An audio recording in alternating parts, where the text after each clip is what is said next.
오늘도 다 함께 하신 여러분들을 환영하고 사랑하고 축복합니다. 우리 옆 사람에게 인사합시다. 반갑습니다. 환영합니다. 사랑합니다.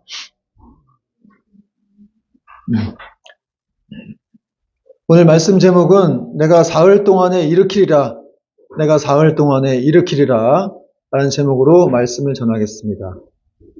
오늘 본문 말씀은 조금 설교하기가 좀 부담스럽기도 하고 조금 두렵기도 한 그런 말씀입니다. 여러분이 읽어보셔서 알겠지만, 그렇지만 이 말씀의 거울을 통해서 우리 자신을 더욱 돌아보고 성찰할 수 있게 되기를 바랍니다.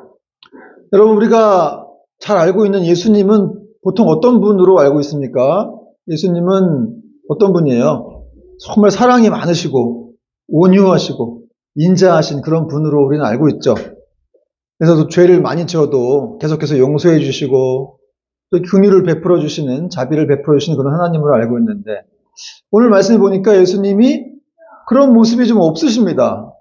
그래서 오늘은 이렇게 화가 나셔가지고 성전 안에서 노끈으로 채찍을 만드셔가지고 막 휘두르시는 그런 모습을 보여주고 계세요.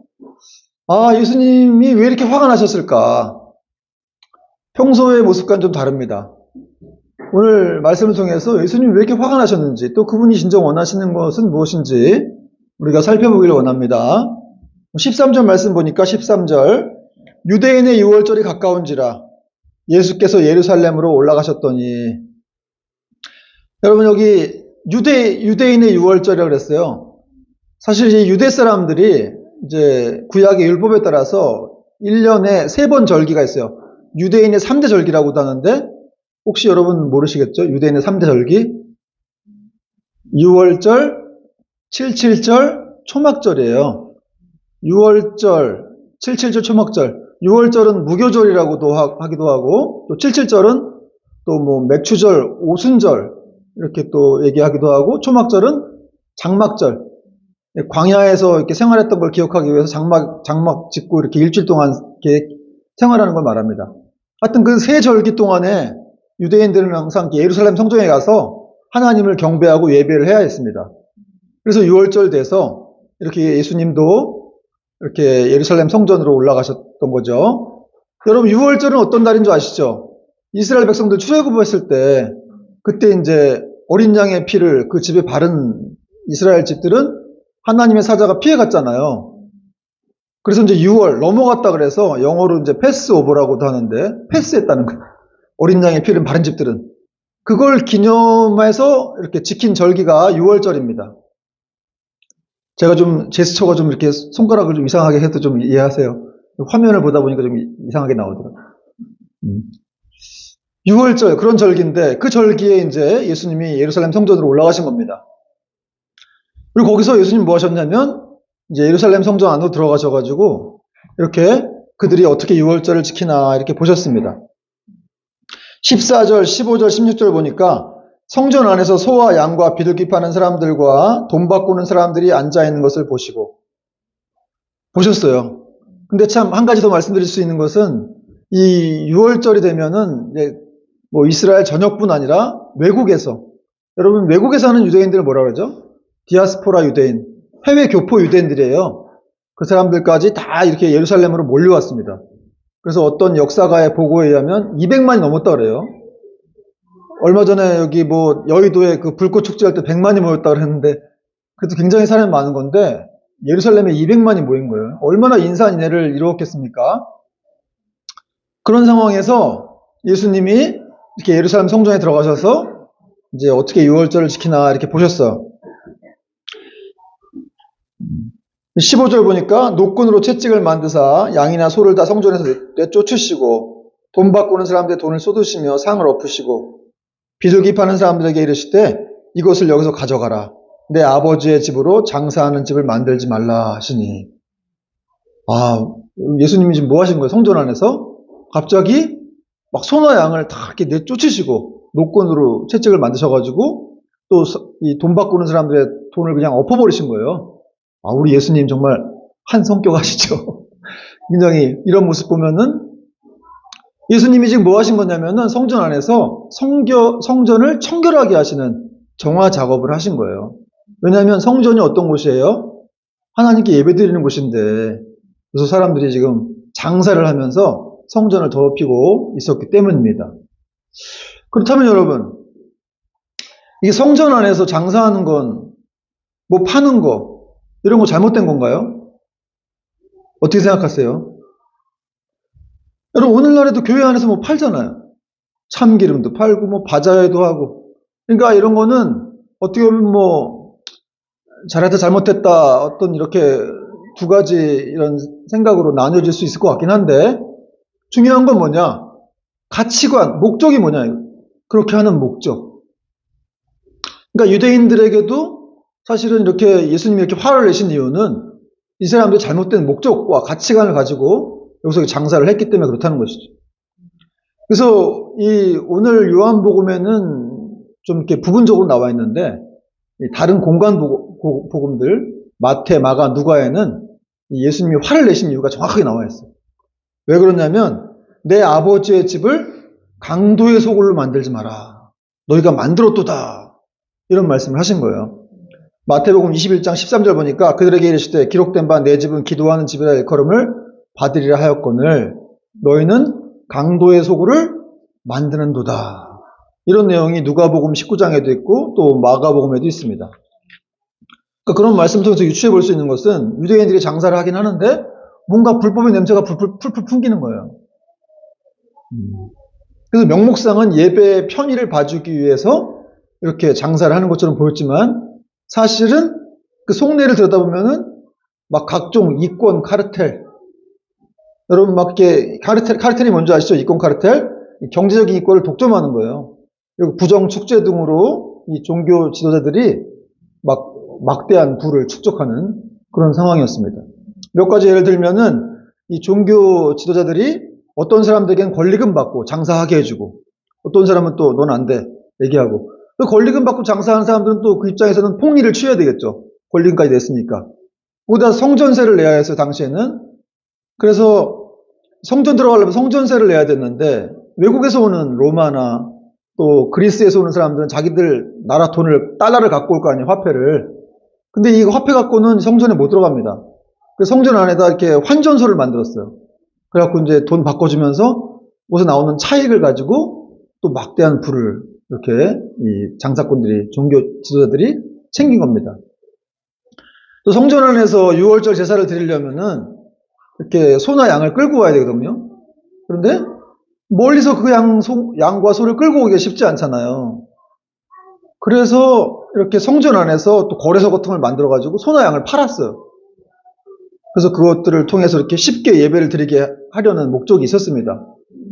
근데 또 멀리서 이렇게 잘 끌고 왔다고 해도 흠이 있다는 이유로, 원래 흠 없는 걸 드려야 되기 때문에 흠이 있다는 이유로 그냥 성전 안에 있는 걸 강매했어요. 여기 이거 흠이 있으니까 이걸로 예배 못 드려. 또 사야 돼. 그래갖고 바가지 씌워가지고 또 이렇게 짐승을 팔았던 겁니다. 이런 사실들을 잘 아셨던 주님은 그토록 이렇게 분노하시게 된 거예요. 여러분, 유대 종교 이 지도자들은 돈을 사랑하는 자들이었고, 계속해서 이 돈의 맛에 취하게 되면서 목적은 변질되고, 이 타락이 급속화되었다는 것이죠. 여러분, 처음에는 그런 목적은 아니었을지라도 이렇게 변질될 수가 있는 거예요.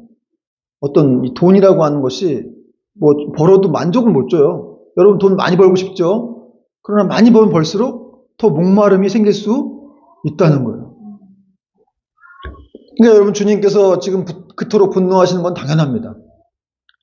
주님께서 이렇게 장사꾼들을 내쫓으실 때 아마 여기 진짜 그동안 당했던 백성들은 아마 속도 시원하고 쾌재를 불렀을 거예요. 짜릿했겠죠. 그러니까 예수님은 돈을 쏟고 상을 엎으심으로 이 종교를 세상적인 이들의 도구로 만드는 사람들을 얼마나 불쾌하게 여기셨는지를 좀 볼 수가 있는 것입니다. 그렇다면 이런 성전 청결 메시지를 통해서 우리가 알아야 되는 건 뭐냐?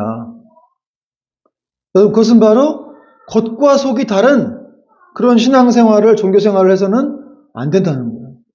여러분, 유대인들은 겉으로는 하나님을 사랑했습니다. 그래서 막 일주일에 몇 번씩 금식도 하고 뭐 시장 어귀에 가서 손 들고 기도하고 막 거룩한 척은 다 했지만 사실 이 사람들의 속내는 이렇게 형식적인 것이 많았고 제대로 믿지 않았다는 거예요. 그러므로 예수님은 자기에게 나오는 모든 사람들이 그 마음과 삶을 개혁하기를 원하신다는 거예요. 그렇습니다, 여러분. 우리는 지금 개혁되어지고 있는 그런 신자들인지 돌아봐야 합니다. 여러분, 개신교는 개혁주의라고도 해요. 개혁주의 사상을 따르고 있는데 날마다 하나님 말씀으로 자기를 개혁해야 한다는 것이죠. 그렇지 않으면 이렇게 변질되는 거예요. 다시 말해서 형식적인 종교생활을 지금 하고 있다면, 껍데기뿐인 종교생활을 지금 하고 있다면 다시금 예수 그리스도를 깊이 만나서 정말 그분을 통해서 우리가 이렇게 진실한 신앙생활을 해야 한다는 것이죠. 여러분, 보네포가 얘기했듯이 기독교는 종교가 아니라 하나님과의 만남이기 때문에 그렇다는 거예요. 그래서 여러분, 정말 우리가 예수님을 깊이 만나는지 날마다 고민해야 되고, 또 말씀을 보면서 우리가 그분의 임재를 따르고 있는지, 인도하심을 받고 있는지 우리가 생각해야 한다는 것이죠. 예수님께서 전심으로 나를 찾는 자가 나를 만나려고 하셨는데, 그분을 만나서 우리가 형식적인 신앙생활을 하고 있다면 그걸 종지부를 찍고 정말 참 감격과 이런 기쁨을 누려야 한다는 것이죠. 저도 좀 부끄러운 얘기긴 한데, 저도 이렇게 좀 형식적인 종교생활을 했던 적이 있었던 것 같아요. 제가 이제 이전 교회, 삼일교회에서 아무래도 큰 교회고 안정된 교회다 보니까 거기서 이렇게 신앙생활 하면서 참 이렇게 처음에 그 신학교 가서 막 그때 그 뜨거움들이 사라지더라고요. 너무 안정되고 평안하다 보니까. 그러면서 오래 시간이 지날수록 조금씩 신앙생활이 변질되어 가면서 이렇게 바리새인이 되어가고 있는, 마귀 새끼가 되어가고 있는 저를 발견했던 것 같아요. 그래가지고 막 예배 드릴 때 보면은 예배도 막 핑계대고 안 드리기도 하고, 어떤 때 막 예배 때 막 핸드폰 보고 장난치고 뭐 그런 적도 있었고, 또 참 이렇게 네. 또 해외 선교 같은 것도 그렇죠. 해외 선교를 이렇게 너무 많이 가다 보니까 나중에 또 매너리즘에 빠져가지고 정말 이렇게 귀찮아지기도 하고, 그래서 막 억지로 가기도 하고, 또 가서도 막 빨리 돌아오고 싶고, 그런 마음, 주님의 마음으로 가도 될까 말까 하는 그런 해외 선교를 정말 이렇게 마치 그냥 일처럼 생각을 해버리는 그런 경향이 있었다는 것이죠. 그러니까 그런 모든 상황을 예수님이 다 보셨던 것 같아요. 보셨겠죠. 그럼에도 불구하고 저를 계속 참아주시면서 이렇게 마치 자식이 거짓말해도 속아주시는 부모님처럼 이렇게 또 제가 기도할 때마다 또 은혜 주시고 이렇게 만나셨던 것 같아요. 정말 그런 거 생각하면 죄송스럽고 참 마음이 아프다는 생각이 듭니다. 그러니까 그런 것들을 이렇게 회복시키기 위해서는 이렇게 하나님이 저를 개척시켜 주셨다는 생각이 들어요. 지금은 제가 매너리즘이나 어떤 뭐 예배 안 드리고 딴짓하고 그런 게 있냐? 없죠, 지금은. 담임 목사인데 지금 제가 예배 안 드리면 어떻게 되겠습니까? 딴짓할 수가 없죠, 지금. 네? 어떤 예화가 생각나네요. 어떤 사람이 엄마 오늘 나 예배 안 가면 안 돼요 그랬더니 그 엄마가 네가 담임 목사인데 안 가면 어떡하냐고. 예, 저도 담임 목사이기 때문에 이제 교회를 안 가거나 안 드리거나 딴짓하거나 그럴 수가 없어요. 여기 설교해보세요. 딴짓할 수가 있나?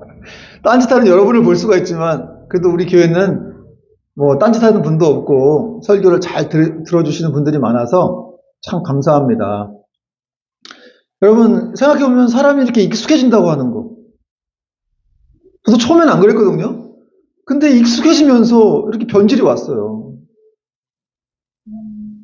여러분 뭔가 이렇게 익숙해진다, 어떤 교회에 익숙해지고 사람에게 익숙해지고 예배에 익숙해지면 뭔가 이렇게 변질이 오고 형식적인 걸 취할 수밖에 없게 된다는 것이죠. 그래서 우리는 날마다 개혁해야 돼요. 하나님 말씀으로 계속해서 자기를 비춰보면서 내가 지금 잘하고 잘못하고 있나, 자기를 맨날 정죄하라는 게 아니라 우리는 어쨌든 본성상 그런 부패한 그런 죄성을 가진 사람들이기 때문에 매일같이 말씀을 보지 않고 그 말씀의 거울로 나를 비춰보지 않으면 우리는 변질될 수밖에 없다는 거예요. 여러분 스스로 믿지 마세요.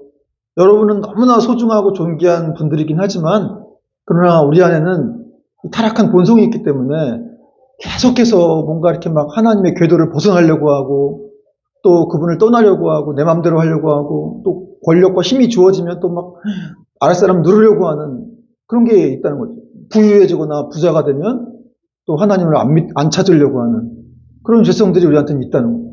그래서 우리한테 고난을 주신 거예요. 고통을 주시고. 그나마 좀 하나님을 찾아라.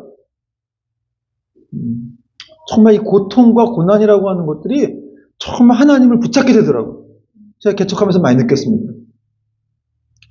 고통스럽고 외롭고 힘드니까 정말 하나님밖에 안 보여요.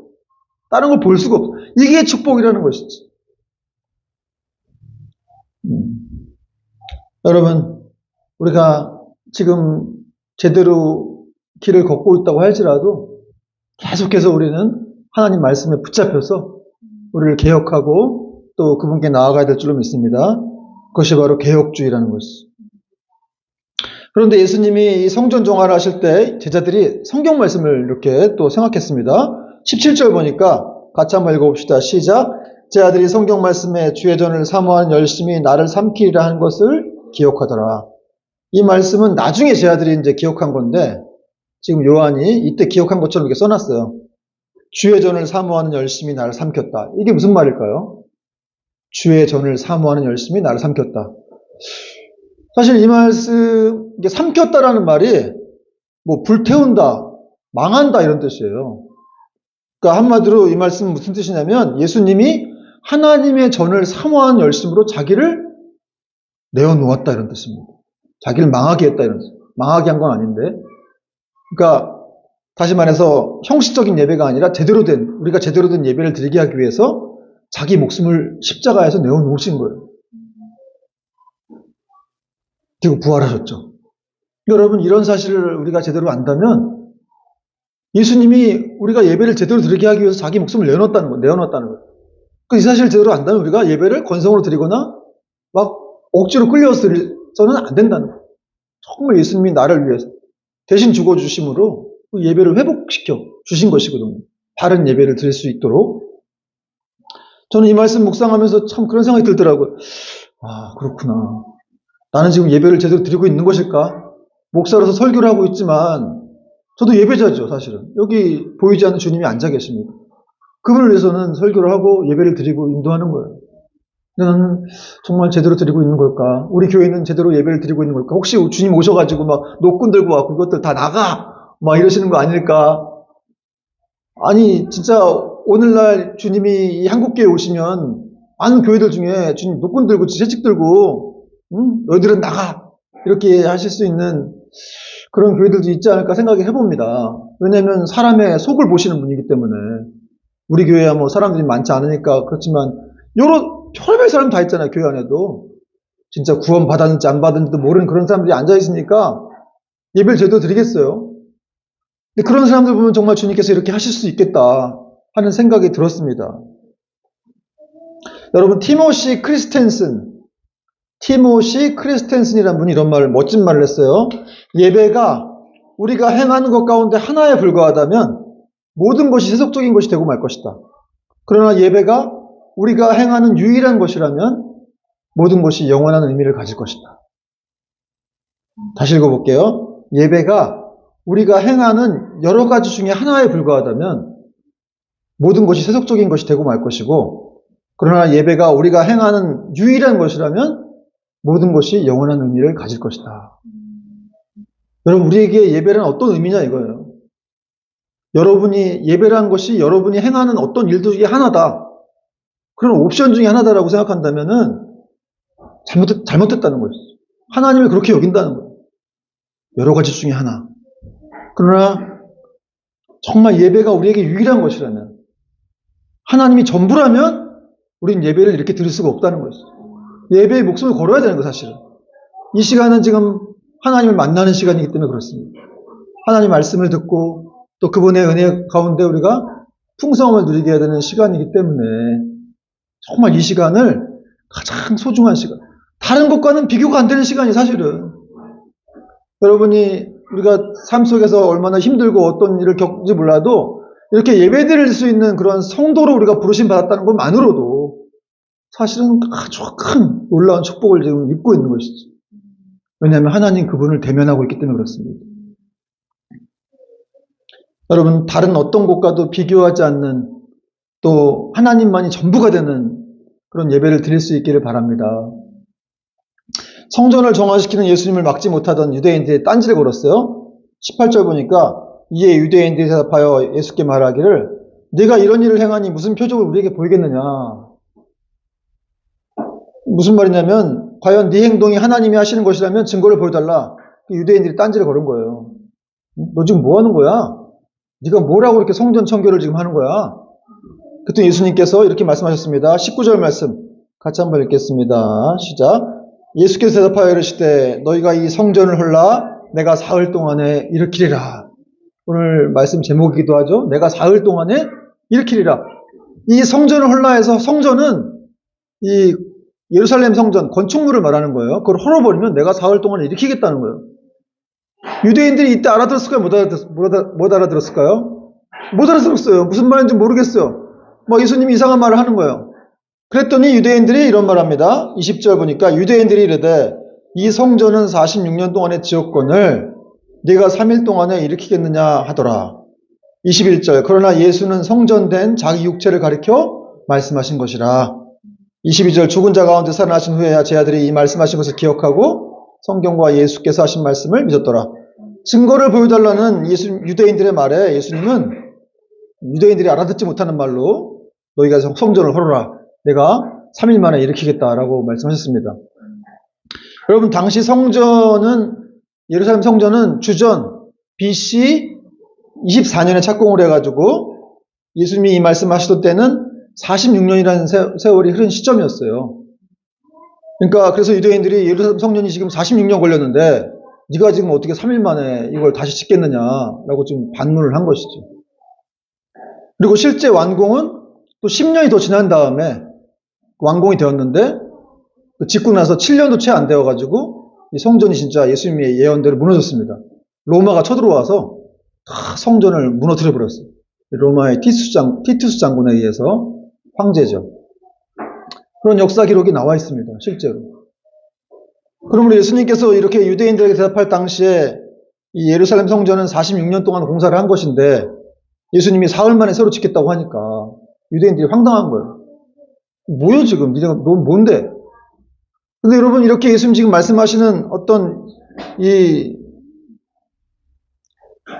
의미는 사실은 지금 메시아의 정체성과 어떤 사역의 어떤 그런 이 사역을 명확하게 표현한 것이었죠. 그러니까 이 말의 진의는 뭐냐면 유대인들이 예수님의 십자가 못 박아 죽으면 나는 3일 만에 부활하게 될 것이다. 이런 말씀을 좀 하신 거예요. 그래서 이렇게 부활하신 그날부터는 성전에서 유월절 제사의식도 다 없어지고 또 성전 건물이 필요 없는 그런 시대가 올 것이다. 이런 말씀을 하신 겁니다. 왜냐하면 예수님이 부활하신 다음에는 이제 그분의 영으로 우리와 함께 하시기 때문에 그런 그분의 영으로 세상에 계실 것이기 때문에 누구든지 예수님의 이름을 부르고 나아가기만 하면 어디서든지 주님을 경배할 수가 있게 되는 것이죠. 굳이 예루살렘으로 가지 않아도 우리는 어느 곳이나 두세 사람이 모인 곳에는 발음이 안 되네요. 예수님이 함께 하시고 또 영광 가운데 우리의 예배를 받아주시는 것입니다. 그러니까 너희가 성전을 헐어버려. 내가 부활한 다음에 다시 그 성전을 세울 거야. 그 성전은 바로 나야. 그리고 내 안에서 사람들은 예배를 드리게 될 것이다. 그래서 이제 새로운 시대가 열렸음을 이제 하나님 말씀해 주신 겁니다. 여러분 이런 말씀들은 정말 우리에게 큰 위로가 되죠. 축복이 됩니다. 정말 주님께 감사드려야 돼요. 예수님께서 이 땅에 내려오시지 않으셨다면 또 십자가에서 죽지 않으셨다면 그래서 죄와 사망 권세를 깨고 3일 만에 부활하지 않으셨다면 이런 엄청난 축복은 우리는 경험할 수 없는 겁니다. 주님께서 십자가에서 부활하심으로 인해서 지금 주님은 전 세계 어디에나 계시고 지금 이 자리에도 와 계시죠. 할렐루야. 그래서 우리와 함께 하시는 거예요. 여러분 여기 두세 사람이 모여있든지 수백 명 수천 명이 모여있든지 간에 주님은 우리의 예배를 받으시기 위해서 영광 가운데 우리와 함께 거하시는 겁니다. 그러므로 우리가 이 놀랍고 영광스러운 예배가 변질되지 않도록 우리가 주님을 정말 사모하고 그분의 전을 사모하는 마음을 가져야 됩니다. 또한 여러분 돌로 만든 성전이 하나님의 임재의 상징이라면 예수님은 그 존재 자체로 하나님을 드러내시는 참 성전이시죠. 그래서 예수는 성전된 자기 육체를 가리켜 말씀하신 것이라. 이렇게 말씀하신 거예요. 따라서 주님의 영이, 주님이 거하시는 우리도 성전이죠. 고린도전서 3장 16절, 17절 말씀 보니까 너희는 너희가 하나님의 성전인 것과 하나님의 성령이 너희 안에 계시는 것을 알지 못하느냐 그랬어요. 누구든지 하나님의 성전을 더럽히면 하나님이 그 사람을 멸하시리라. 하나님의 성전은 거룩하니 너희도 그러하니라. 하나님의 성전이 거룩하니 너희도 그렇다는 것이죠. 그래서 정말 우리가 우리 안에 성령이 거하시는 하나님의 전이라는 사실. 우리가 교회예요. 우리가 성전입니다. 눈에 보기 좋은 건물이 교회가 아니라, 성전이 아니라 성령님이 거하시는, 성령님이 영원토록 함께 하신 여러분이 바로 성전이라는 거예요. 교회라는 것이죠. 그런데 우리는 여전히 아직도 이렇게 아름다운 건물을 보면 마음을 빼앗기기도 하고, 저런 건물을 짓고 싶다. 저만 그런가요? 그런 생각이 들 때도 있어요. 참 건물이 아무것도 아닌데. 응? 건물이 뭐라고? 그러니까 여러분, 이 눈에 보이는 것이 건물이라고 생각하고 그것이 어떤 성전이라고 생각했기 때문에 그러한 이유로 이 역사 속에서 피비린내나는 싸움을 싸워온 거예요. 십자군 원정도, 십자군 전쟁도 그런 개념이에요. 막 가서 막 예루살렘 원정 가서 막 다 죽이고 막 그 땅 빼앗고 막 이런 싸움이잖아요. 지금 중동 전쟁도 마찬가지고. 중동 전쟁도 다 눈에 보이는 것들 때문에 싸우는 거죠. 사실은 성전이 그게 아닌데 우리 안에 계시는 예수님으로 인해서 우리가 성전인데 눈에 보이는 것이 성전이라고 생각하니까 그거 땅 따먹기 그거 얻어내려고 막 피비린내나는 싸움들을 해왔다는 것이죠. 그러므로 여러분 우리가 바로 교회고 성전이라는 사실을 분명하게 깨달아야 되고 그렇게 우리가 하나님의 성전이라는 의식을 가지고 자긍심을 가지고 우리가 그렇게 하나님의 영광을 드러내는 삶을 살아야 한다는 것이죠. 여러분이 정말 하나님의 성전이라는 사실을 믿습니까? 거룩한 하나님의 성전이에요. 정말 그걸 믿는다면 어떻게 함부로 살 수 있겠어요? 함부로 막 죄를 지으면서 아니면 뭐 나를 막 괴롭히면서 나를 학대하면서 막 안 좋은 생각만 하고 나는 쓰레기야 뭐 그런 사람도 있더라고요. 하나님 나를 안 사랑하실 거야. 하나님 자신 그 하나님 성전이 우리 안에 계시고 그분 자신이 우리 안에 계시는데 어떻게 우리를 안 사랑해요? 예수님이 우리고 내가 예수님이 그런 거예요. 그래서 여러분 우리를 괴롭히면 예수님이 괴로워하시는 거고 예수님이 힘드신 거예요. 사도 바울이 예수님을 핍박할 때 예수님 믿는 사람들 핍박할 때 뭐라고 하셨어요? 네가 어째 나를 핍박하냐? 사도 바울이 예수님 만난 적이 없어요. 근데 성도들을 핍박하니까 어떻게 네가 나를 핍박하느냐? 그런 말씀하신 거예요. 여러분은 예수님의 가치라는 거죠. 이걸 늘 우리는 기억하고 있어야 돼요. 내가 하나님 가치구나. 내가 바로 예수님이고 예수님이 나구나. 이제 마지막으로 또 예수님에 대한 놀라운 내용이 기록되고 이제 마치고 있습니다. 23절부터 25절 보니까 23절부터 같이 읽겠습니다. 시작. 6월절에 예수께서 예루살렘에 계시니 많은 사람이 그의 행하시는 표적을 보고 그의 이름을 믿었으나 예수는 그의 몸을 그들에게 의탁하지 아니하셨으니 이는 친히 모든 사람을 아시며 또 사람에 대하여 누구의 증언도 받으실 필요가 없었으니 이는 그가 친히 사람의 속에 있는 것을 아셨음이니라. 성전에서의 사건 이후에 예수님은 6월달 동안 예루살렘에 계속 계셨어요. 그러면서 여러 가지 기적들을 행하셨는데 그랬더니 사람들이 그 기적을 보고 또 예수님을 많이 믿게 됐습니다. 여러분 예수님이 이렇게 표적을 보여주시고 기적을 행하시는 이유가 뭐예요? 믿으라고. 사실 기적을 보여주면서 믿게 하시는 걸 막 좋아하시는 분은 아닌데 그렇게 해서라도 믿으라는 거예요. 처음에는. 내가 하나님의 아들이야. 나를 믿어야 네가 구원받아. 이걸 믿으라는 거예요. 내가 너를 돌보는 구세주야. 너 좀 믿어봐. 이렇게 말씀하신 거예요. 그런데 이렇게 사람들에게 기적을 보여주시고 믿게 하신 다음에 예수님 자신은 그들을 의지하지 않았다는 거예요. 의탁하지 않았다는 거죠. 의미심장한 말씀이에요. 그들을 의탁하지 않았다. 이게 무슨 의미일까요? 예수님이 사람들을 친히 그 속에 있는 걸 아셨기 때문에 그래요. 여러분 전지하신 예수님이시죠. 모든 걸 다 알고 계세요. 그래서 예수님은 우리의 세상에 있는 모든 사람들의 개개인을 다 알고 계시죠. 어떻게 75억 명을 다 그렇게 개인적으로 알고 계실까? 그런 생각이 들지 않아요? 어떻게 그럴 수가 있지? 우리나라에도 5천만 있는데. 그러나 예수님은 전 세계 75명의 인구의 개개인의 삶을 다 알고 계신다는 거예요.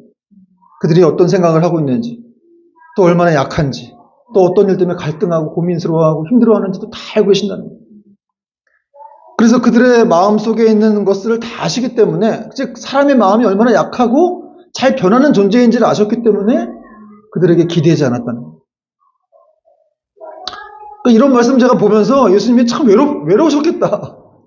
기댈 수 있는 사람이 없잖아요. 여러분, 우리는 힘들면 누구를 이렇게 기대기도 하고 의탁하기도 하는데 예수님은 도저히 그럴 사람이 없는 거예요. 사람을 너무 잘 아시니까. 너무 약한 걸 아시니까.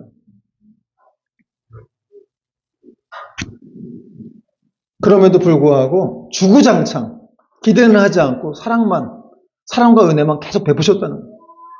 여러분, 우리도 사실은 이렇게 해야 됩니다. 사람을 기대하지 말고 계속 사랑을 베풀어야 돼요. 왜냐하면 예수님께서 먼저 우리에게 그렇게 하셨기 때문에 그렇다는 것이죠. 미국에, 저도 들은 얘기인데, 미국에 있는 어떤 집사님인가요? 그분이 이제 자기 교회 목사님을 초빙해 왔는데, 자기가 초빙해 온 목사님을 자기가 내쫓았다 하더라고, 내쫓았다고. 처음부터 자기한테 관심을 안 준다는 이유로. 여러분, 이런 존재가 바로 사람입니다. 처음부터 관심이 낮아졌다고 쫓아냈다는 거예요. 그럼에도 불구하고 우리는 사람들을 사랑해야 한다는 거죠. 여러분, 저도 많이 사랑해 주세요. 그러나 너무 기대는 하지 마세요. 그게 포커스예요. 그게 핵심이에요. 저도 여러분을 사랑하겠습니다. 별로 기대하지 않고.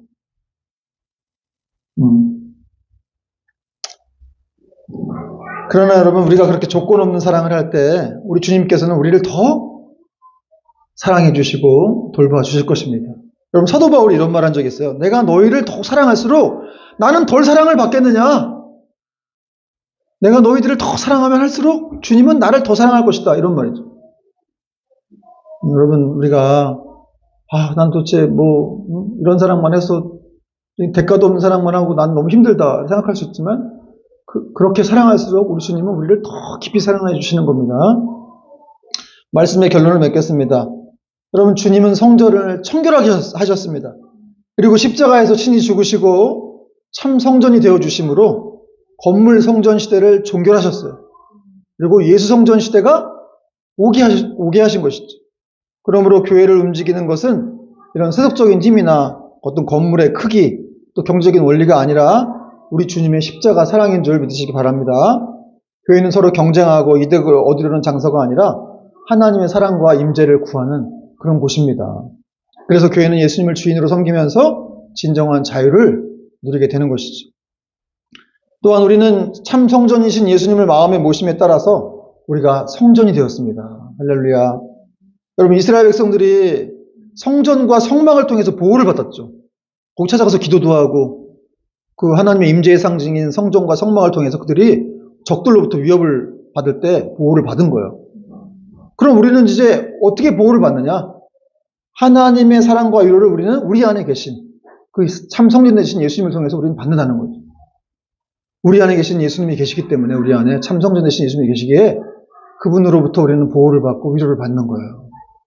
또 그분을 믿는 믿음으로 우리는 살아가는 것입니다. 나를 믿고 사는 게 아니에요. 이제는 기독교인들은 우리 안에 계신 그분을 바라보고 살아가는 거예요. 그분을 믿는 믿음으로 살아가기 때문에 여러분 자신을 보지 마세요. 계속 우리 안에 계신 참 성전 되신 예수님을 바라봐야 돼요. 그분이 계시기 때문에 우리는 힘들고 고난이 와도 그 예수님을 인해서 하나님이 나를 사랑하신다는 것을 알 수 있습니다. 또 고독하여 막 버려지는 것 같은 그런 순간에도 그 예수님 때문에 나는 버려지지 않고 늘 주님이 함께 하시는 인생이구나 라는 것을 알 수 있다는 거예요. 여러분, 그 예수님 때문에 우리는 항상 하나님은 나와 함께 하신다. 나를 영원히 돌보시고 버리지 아니하신다. 나를 인도하시고 이끌어 주신다. 라는 고백을 할 수가 있는 것입니다. 여러분, 믿으시기 바랍니다. 또한 이러한 믿음으로 우리가 또 한 주고 또 믿음의 길을 계속 멈추지 않는 저와 여러분 되실 수 있기를 주님의 이름으로 축원을 드립니다. 아멘.